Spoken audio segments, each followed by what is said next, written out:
Our Union with God. By Albertus Magnus. Chapter 5. Of purity of heart, which is to be sought above all else. Wouldst thou journey by the shortest road, the straight and safe way unto eternal bliss, unto thy true country, to grace and glory? Strive with all thy might to obtain habitual cleanness of heart, purity of mind, quiet of the senses. Gather up thy affections, and with thy whole heart cleave unto God. Withdraw as much as thou canst, from thy acquaintance and from all men, and abstain from such affairs as would hinder thy purpose.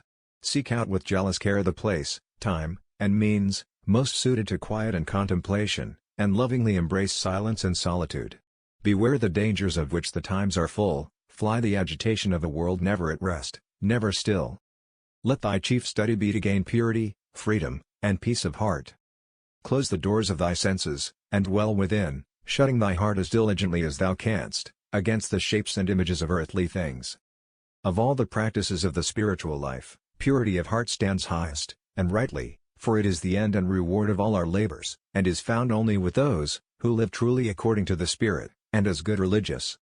Wherefore thou shouldst employ all thy diligence, and skill in order to free thy heart, senses, and affections, from whatever could trammel their liberty, or could fetter or ensnare thy soul.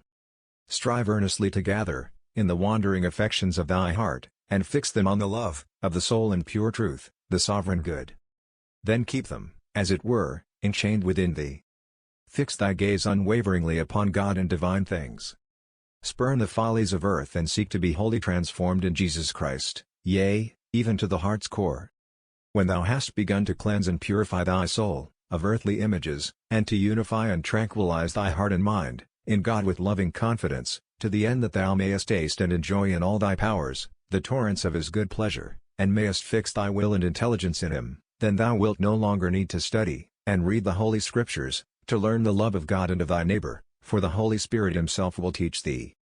Spare no pains, no labor, to purify thy heart, and to establish it in unbroken peace. Abide in God in the secret place of thy soul, as tranquilly as though there had already risen, upon thee the dawn of eternity, the unending day of God.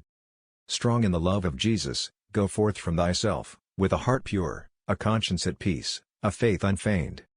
And in every trial, every event, commit thyself unreservedly to God, having nothing so much at heart as perfect obedience, to His will and good pleasure. If thou wouldst arrive thus far, it is needful for thee often to enter within thy soul, and to abide therein, disengaging thyself as much as thou canst, from all things. Keep the eye of thy soul ever in purity and peace. Suffer not the form and images of this world to defile thy mind. Preserve thy will from every earthly care, and let every fiber of thy heart be rooted in the love of the sovereign good. Thus will thy whole soul, with all its powers, be recollected in God and form but one spirit with Him. It is in this, that the highest perfection possible to man here below consists. This union of the Spirit and of love, by which a man conforms himself, in everything to the supreme and eternal will, enables us to become by grace, what God is by His nature. Let us not forget this truth, the moment a man, by the help of God, succeeds in overcoming his own will, that is, in freeing himself from every inordinate affection and care, to cast himself and all his miseries unreservedly, into the bosom of God, that moment he becomes so pleasing to God, that he receives the gift of grace. Grace brings charity, and charity drives out all fear and hesitation, and fills the soul with confidence and hope. What is more blessed than to cast all our care on Him who cannot fail? As long as thou leanest upon thyself thou wilt totter. Cast thyself fearlessly into the arms of God. He will embrace thee, He will heal and save thee.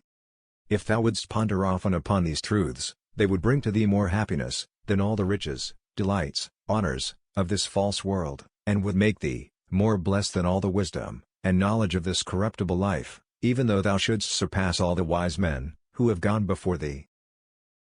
Thanks.